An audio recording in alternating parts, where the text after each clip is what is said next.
Krishna, Krishna Krishna, Hare Hare, Hare Rama, Rama Rama, Hare Hare.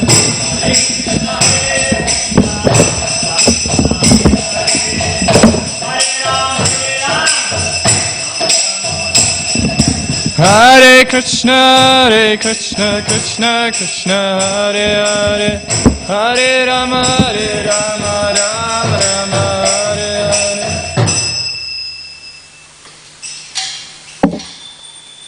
Cham Vishnupad Param Savrajik Charishtotar Shatasvang Grace Abhayacharan Bhaktivedanta Swami Srila Prabhupada Ki Jai, Krantarachima Bhaktvam Ki Jai, Nitya Guru Premanande, Hare Hare.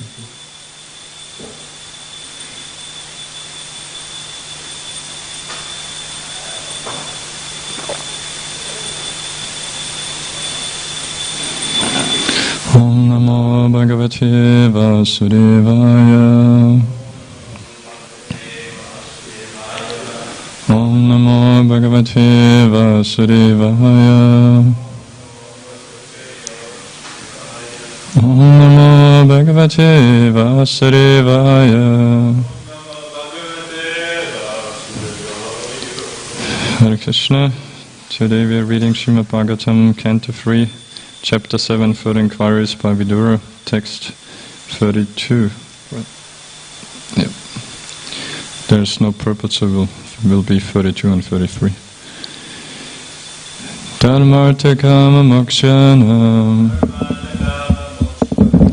Dharmartha kama mokshanam, Nimitanya virodataha, Nimitanya virodataha, Vartaya dandanitescha, Vartaya dandanitescha, Shrutasya cha vidim pritak, Shrutasya cha vidim pritak, Dharmartha kama mokshanam, Nimitanya virodataha,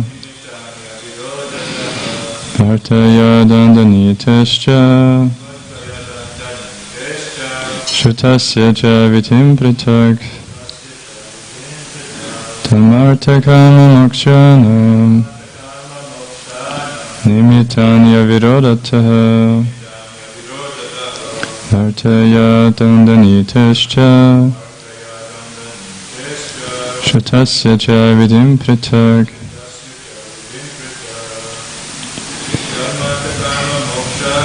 Dharmartha kama mokshanam, Nimitanya virodataha, Vartaya dandanitescha, Shrutasya cha vidim pritak. Dharma, religiosity. Artha, economic development. Kama, sense gratification. Mokshana, salvation. Nimittani, causes. Avirodataha, without being contradictory. Vartaya, on the principles of the means of livelihood. Dandanitihi, of law and order. Cha, also. Shrutasya, of the codes of scriptures. Cha, also. Vidhim, regulations. Pritak, different. Translation by His Divine Grace of Acharya Bhaktivedanta Swami Srila Prabhupada Ki Jai. You may also describe the non-contradictory causes of religiosity, economic development, sense gratification and salvation, and also the different means of livelihood and different processes of law and order as mentioned in the revealed scriptures. So, I'll recite and read text 33. Shradasya cha vidhim brahman pitrinam sargameva cha grahanakshatrataranam kadavaya vasamstitim. Translation. Please also explain the regulations for offering respects to the forefathers, the creation of Pitriloka, the time schedule in the planets, stars and luminaries and their respective situations. Purport. The time durations of day and night as well as month and years are different in the different planets, stars and luminaries. The higher planets like the Moon and Venus have time measurements different from those of the Earth. It is said that 6 months of this planet Earth equal 1 day of the higher planets. In Bhagavad Gita, the duration of 1 day in Brahmaloka is measured to be 1,000 times the 4 yugas, or 4.3 million years, multiplied by 1,000, and the month and year in Brahmaloka are calculated in that measure.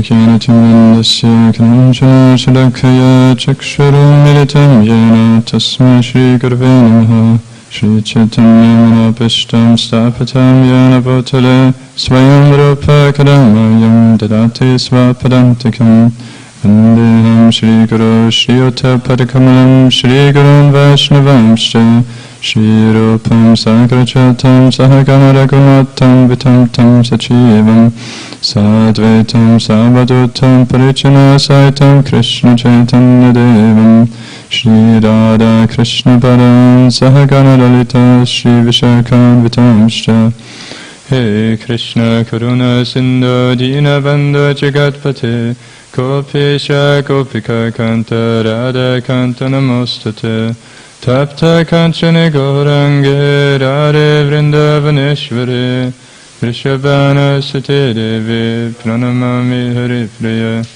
Vancha Kalpatarupescha Kripa Sindhyava Evacha Patitanam Pavanebhyo Vaishnavebhyo Namo Namaha Jai Shri Krishna Chaitanya Prabhu Nityananda Shri Advaita Gadadara Shivasadi Gaura Bhaktavrinda Hare Krishna, Krishna Krishna, Hare Hare, Hare Rama, Rama Rama, Hare Hare, Hare Krishna, Krishna Krishna, Hare Hare, Hare Rama, Rama Rama, Hare Hare, Hare Krishna, Krishna Krishna, Hare Hare, Hare Rama, Rama Rama, Hare Hare.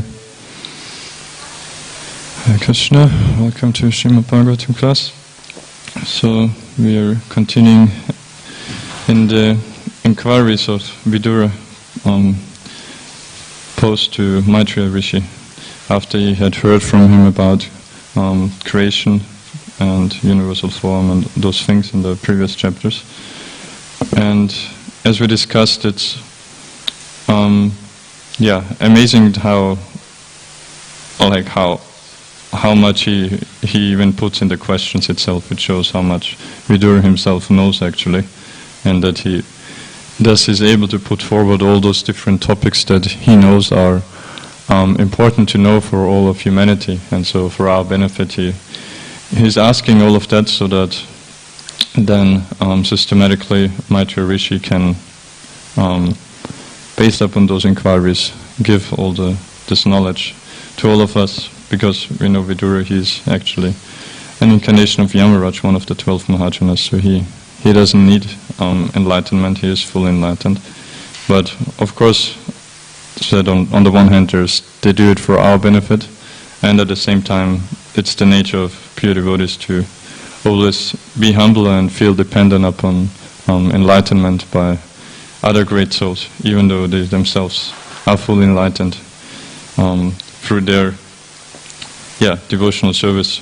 As we know, Krishna enlightens from the heart, even if you don't have the chance to study scriptures or hear from authorities. So we heard about how he was asking in text 29 2 days ago about the division, basically Varnashrama Dharma and also the other, sorry, not 29 here, 30 is what are we reading today? We're 32, so Yesterday was 31, yeah, and the day before I read 30. So, and the different processes we discussed in text 30, how he was asking, and the point of, he asked about devotional service, but also about the other processes, like mystic yoga and analytical study of knowledge, different sacrifices, and we discussed how that shows that in order to, even though Vidura knows that actually everyone should do only bhakti yoga and not waste his time with those other processes, but still, on the one hand, not everyone is ready to do that. But of course, still, the purpose of Srimad Bhagavatam is not to give knowledge of these other processes so that other people take that up. But the whole focal point, as I said, is to draw everyone to devotional service. That's how in the Bhagavatam was compiled in the first place upon the order of Narada Muni to Vyasadeva, that he, after compiling all the Vedas, that there was this one fault of not having specifically pointed the readers to devotional service to Krishna, to surrender to him. But still, we discussed that it shows that it's needed also to have knowledge of the other processes and of the material world and everything. That's why we have such a variety of inquiries from Vidura, in order to be able to actually really seriously take up to Bhakti Yoga and understand that, yes, it is the supreme process, and it is the ultimate goal and process at the same time, and it is absolutely necessary to do as well. That whatever else you do will never have full success. You'll always get frustrated in some way or other, and you'll always stay entangled in the material world as well. And so then text 31 yesterday, we discussed nicely about the different gradations of faith that people have, like Krishna describes in Bhagavad Gita, and the particular modes of nature, crossbreeding, and so again several different topics in one verse Vidura put forth. And so today text 32 and text 34. In 32, first he is asking about the non-contradictory causes of religiosity, economic development, sense gratification, and salvation. So about, as we know, that's the how do you say, the general, traditional ways of, in the Varnashrama Dharma of religion, to follow those four, as we know, starting with Dharma, to follow the rules and regulations, follow religious principles, to gain some wealth, artha, to be able then to fulfill your desires, karma, and then eventually to realize that all of that is binding you and is in some way or other still creating suffering, because you would stay in the material world. So then you need to aspire for moksha, and as we know in the Vedic system, that's why then there's vanaprastha and sannyas ashram. But we know real moksha, of course, is beyond what generally people think of moksha, but it's svarupana vyastiti, situated in one's constitutional position of rendering devotional service to the Lord. And so further he asks also about the different means of livelihood and different processes of law and order as mentioned in the revealed scriptures. So, basically means of livelihood is varnas, right? Again, that the occupation that people pursue in order to earn their living. And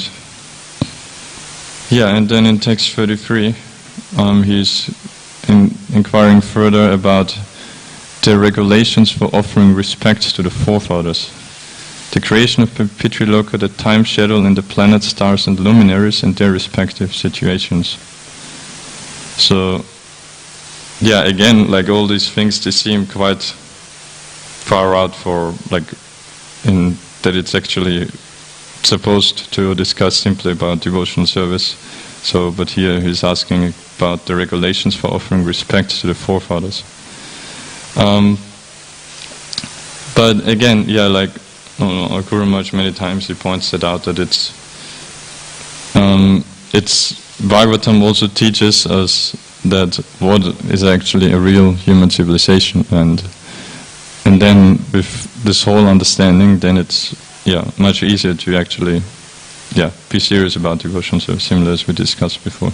And part of that is also, for example, that it is that people in general, even if they haven't realized that actually they should do bhakti yoga, that is the ultimate goal, and that is the only thing that can give them satisfaction even in this life, or to speak of the next. But that still, at least people in general had some knowledge, some idea that it is that there is a next life, and that you need to live properly according to what you aspire for in your next life. And part of that Vedic culture is also to offer respect to the forefathers, to worry about your forefathers, and knowing that, okay, in that culture, then I will also be taken care of similarly by my children, by my descendants, by offering oblations to Lord Vishnu and that prasad then to the forefathers, so that in case if someone was not able to on the strength of his merits to get elevated, but would suffer, and that would be alleviated by these offerings. And further the creation of the Pitriloka. I'm not sure why specifically he's asking about Pitriloka. Maybe also because it's Pitriloka, we know that's the planet of the forefathers, so because people in general are very much attached to the families, so that's I guess one main aspiration for many to go there. And then the time schedule in the planets, stars and luminaries in their respective situations. So that's basically then laying the basis already for the fifth canto then. And Prabhupada, it's quite a short Prabhupada, he basically discusses about this time durations, how to understand that there's a huge difference throughout the universe of the time scale, as we know that how does it go? 6 months. 1 day here, 6 months. No, doesn't other way around. The 6 months of the demigods. How does it go? 6 month periods, 1 day there, right? Yeah, that one. So 6 month periods, for example, 1 day in Svargaloka, and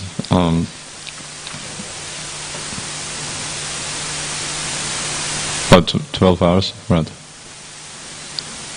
Yeah, and that's only Svargalokas, and there's still many planets even above Svargaloka, especially in terms of, if you look at the geography, the further you go up, the further the distance even between those planets is.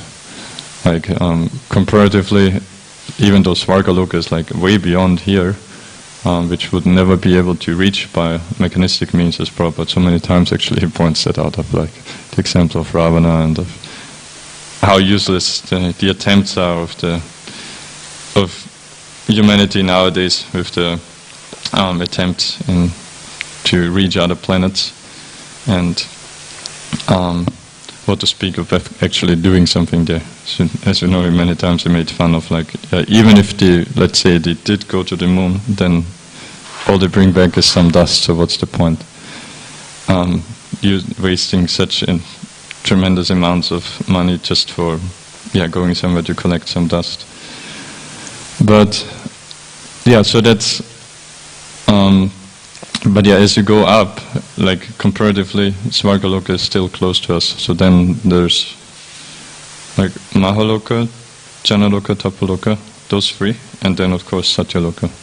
So each one of them, if they are then even much further distance between them, the further up you go. Like Satyaloka, it's extremely far away, and actually we have that. No, it was not recently here. I read it just in beginning of 5th canto, I think.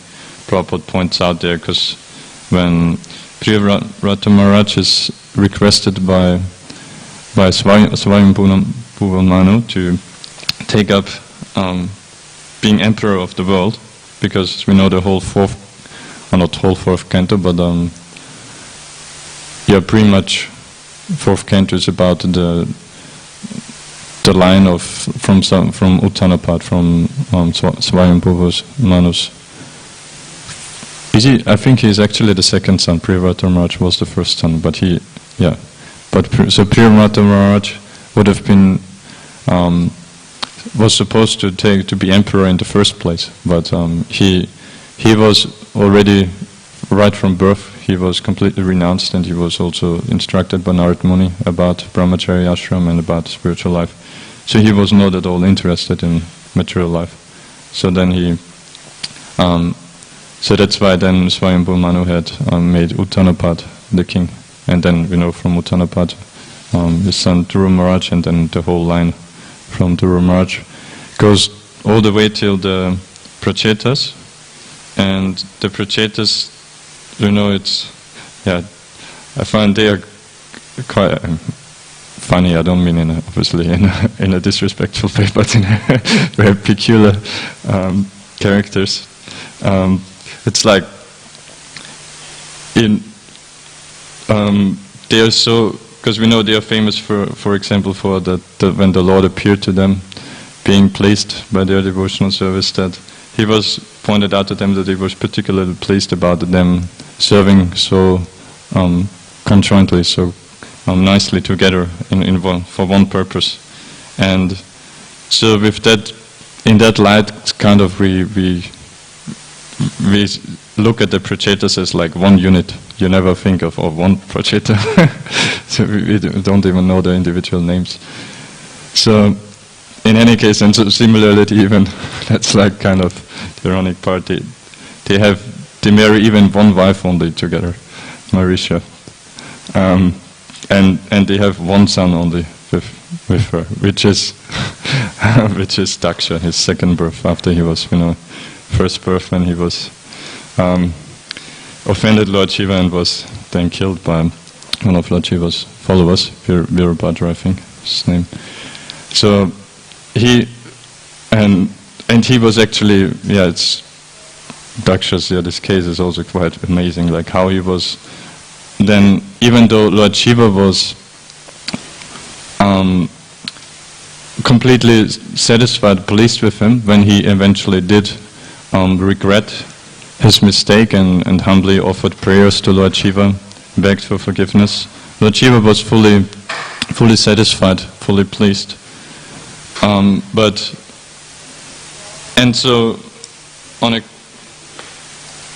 account of that, then he regained his position eventually. But one amazing point to think about is that, yes, he had the devotee he had offended, he had forgiven him, he had blessed him, he was pleased, and still then he had to wait for, like, all of that happened at the start of creation in Swayambhu Manvantar, and then still he performed in tapasya till all the way till the, I think, end of 5th Manvantar, it's mentioned.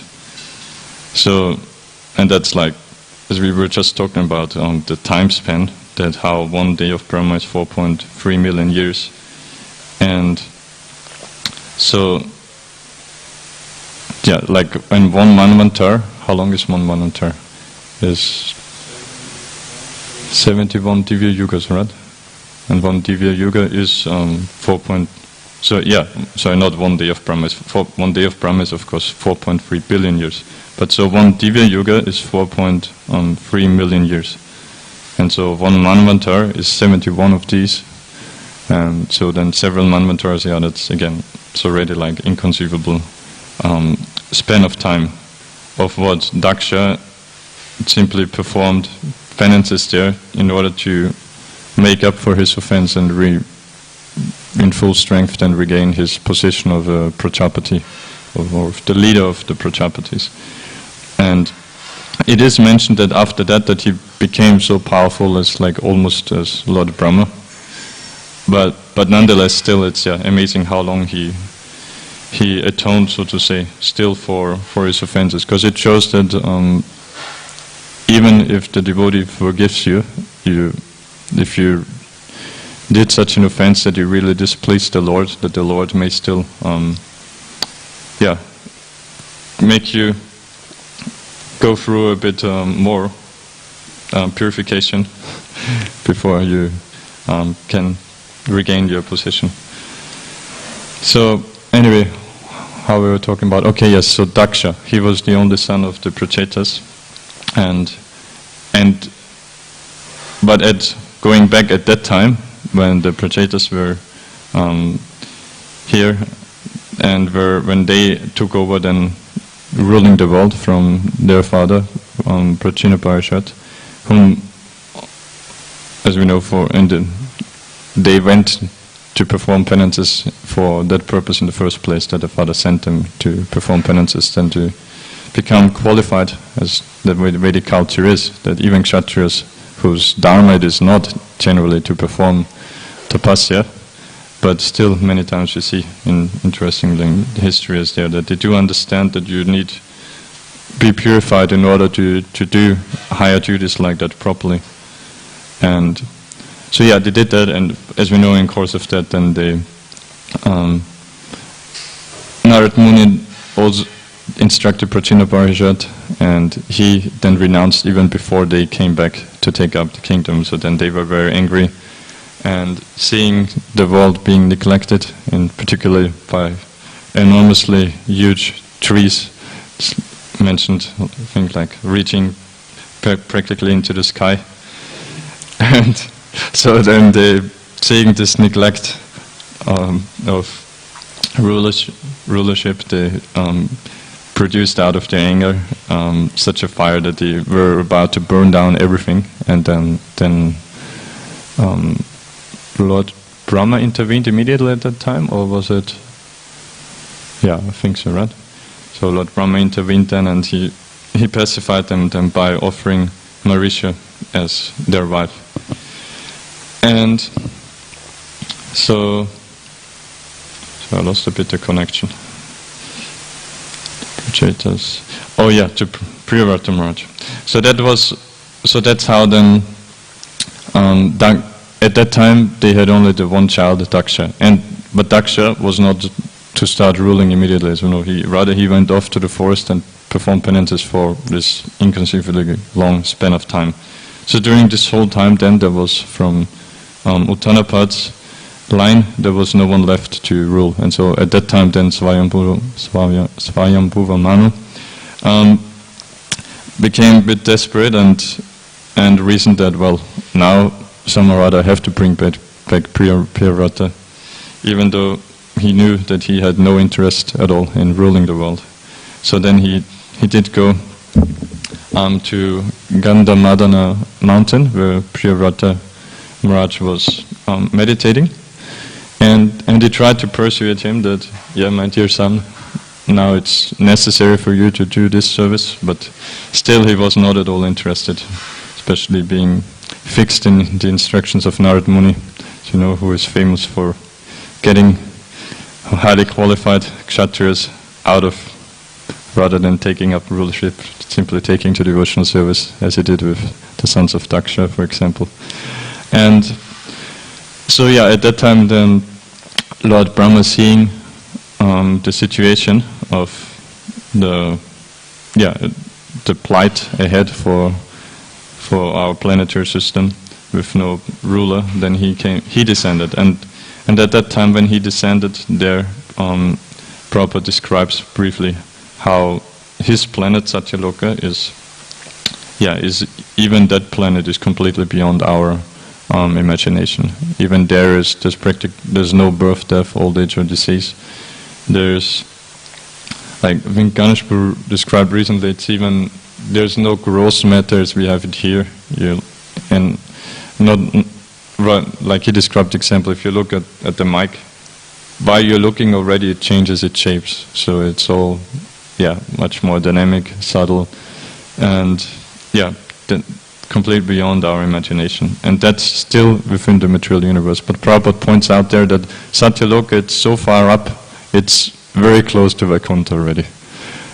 Which is, in one sense, of course, again, we know very close, that's compared to us, because we are so far down. For our distance to Satyaloka is so enormous, but again, we know even from Satyaloka to go out to the spiritual world is still even much more enormous, because there's those 7 layers, which are even thicker than the dimension of the universe itself.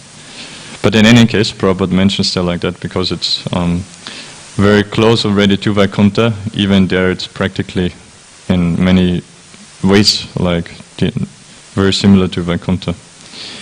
And but there in the pastime goes so as Lord Brahma descends.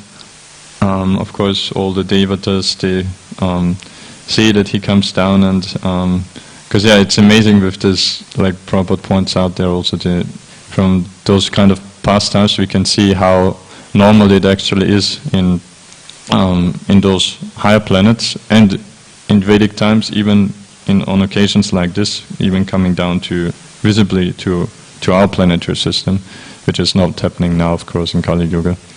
But still, in the higher planets, it's normal for them that there's always interplanetary travel. And so we say, like, imagine, it's like for us, if we look out of the window and if we see some parade or something going by and we look out, but there it's on the dimension of they are on their planet, the devatas, for example, on the different planets, and they see, Lord Brahma comes followed by his associates, riding there on his swan carrier, and they immediately come out of their planet into the sky to play drums and sing, offer their prayers and respects. So that's what's going on in higher planetary systems. And of course, completely beyond imagination of what people in general know here in this fallen Kali Yuga. They would think that's all fantasy, mystic stories. But obviously no, it's not like that. It's just we are so unqualified, even materially, compared to all these other more qualified beings throughout the universe. And so as Lord Brahma is traveling down, getting worship, he then, because what's the purpose? He comes down in order to convince his grandson Priyavrata Maharaj, and to take up ruling, and he does so by. And it's mentioned, first of all, immediately when he comes, he gives a big smile to Priyavrata Maharaj.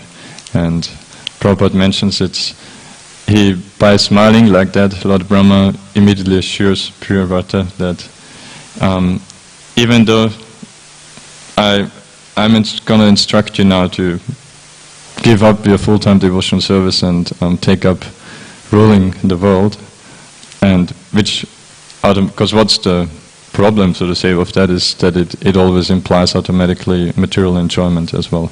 Because a king, he has to have a wife, children, and do all, getting so much respect from all the citizens, and like so many things of observing ceremonies or festivities and things, where so many varieties of material enjoyment that he has to do as his duty. So, and that's why someone like Priyavrata was not at all interested in doing that. But anyway, so Lord Brahma, by smiling like that, he showed to him that even though I'm going to make you give up full-time devotional service and engage in these activities, don't fear that you'll never forget the Lord. You'll always be situated in your transcendental position in your loving relationship with Krishna. And the acharyas point out further, and that it at the same time, joking exchange between the two great souls, that he also was also smiling, that now I know that you don't want to do that at all, but well, I'm going to force you to do it anyway. So, of course, it's a kind of a joke between great souls, similar as we see with Chitraketu Maharaj and Lord Shiva. Which nice joke they had, but which Mother Parvati didn't take so much as a joke, which gave rise to the whole pastime then of Vritrasura, Chitraketu Maharaj being cursed by Mother Parvati. And so Lord Brahma convinced Priyavata Maharaj then to take up ruling the world, and he was making some nice points. I'll try to look up. For example, that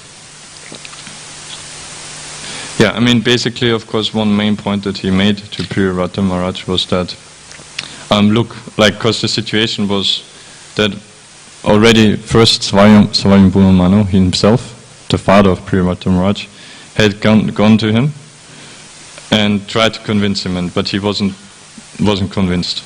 But we have to consider that Swayambhu Manu, he was not only his father, which in Vedic times that itself is like such a strong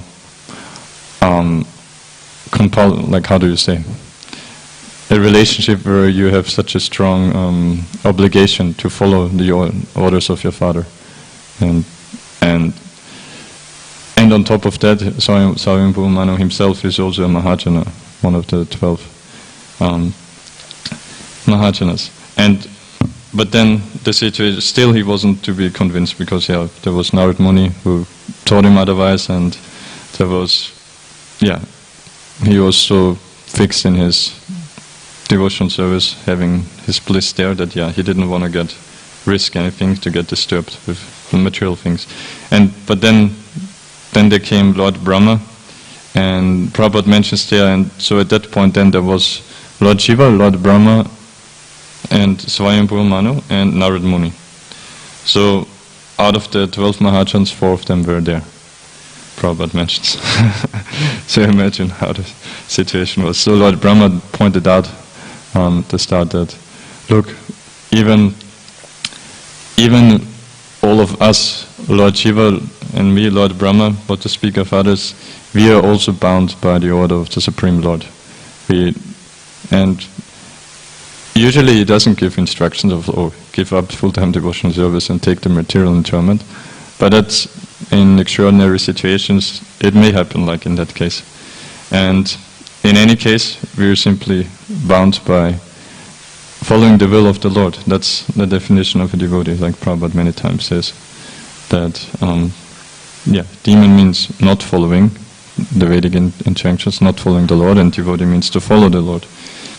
So, and he gives the example of just as bulls tied to a bullock cart, tied by ropes, simply have to follow how the master is leading them. Similarly, so we have to follow as well. And Prabhupada in the Purport Tales, he gives that example he uses as also in a positive way for how one should follow the Lord.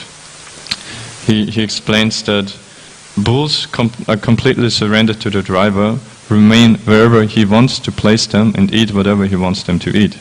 Similarly, one should be completely surrendered to the Supreme Personality of Godhead and should not aspire for happiness or regret distress. We must be satisfied with the position allotted to us by the Lord. So, because even as devotees, many times we might still get disturbed by external circumstances and might want to endeavor to change our situation, but Prabhupada explains here that we should not waste our time too much in dealing with trying to make our external situation better. That in one sense he implies by that also that it is actually like offense, or like it's disregarding the Lord's mercy actually. because she says here we should be satisfied with the position allotted to us by the Lord. Because actually we understand that even our material position is at the end of the day still in the control of the Lord. And especially as we know, as non-devotees, it's then indirectly through the law of karma. But for devotees, it's still the Lord uses our karma, but it's of course according to the degree of our surrender. Yatamam prapatyante tam stadam pachamyaham. According to that, Krishna takes care and more personally takes charge of how he gives the karma to us. And so if you understand that, then we should never be dissatisfied. Then we should always understand, yes, whatever is there now, that's exactly what I deserve, and not only what I deserve by my karma that, now I don't even remember what sinful activities I did in my previous life, but now I have to suffer. No, not like that, but rather it is, as what is explained, it's customized by Krishna for us to, that is the environment that we need at this moment to progress further to pure devotional service to Shri Shri Radha Gopinath. So that was one nice point there.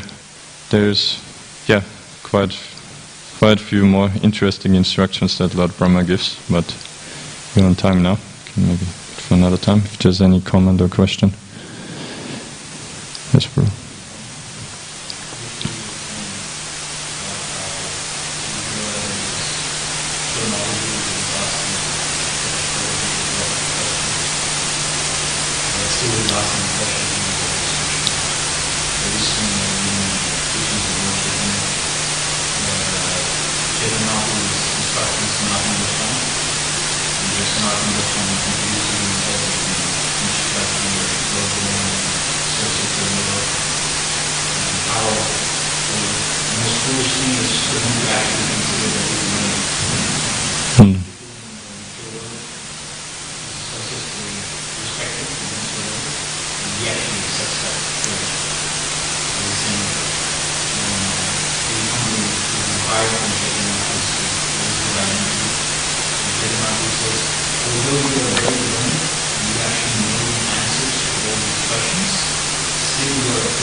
Yeah, it's a nice point.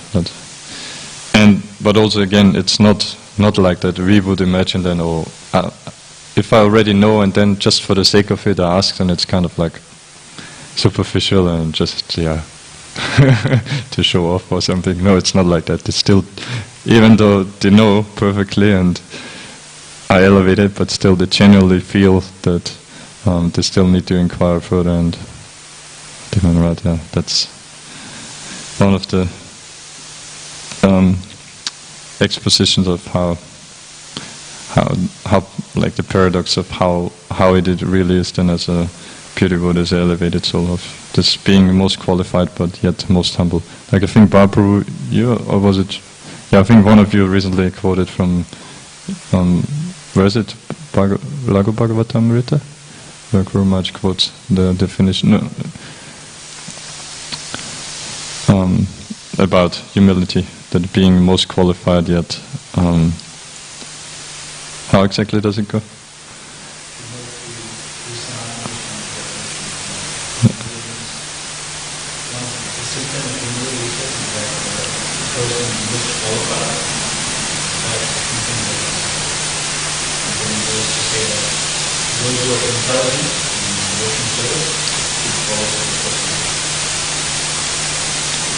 Yeah, most qualified was something.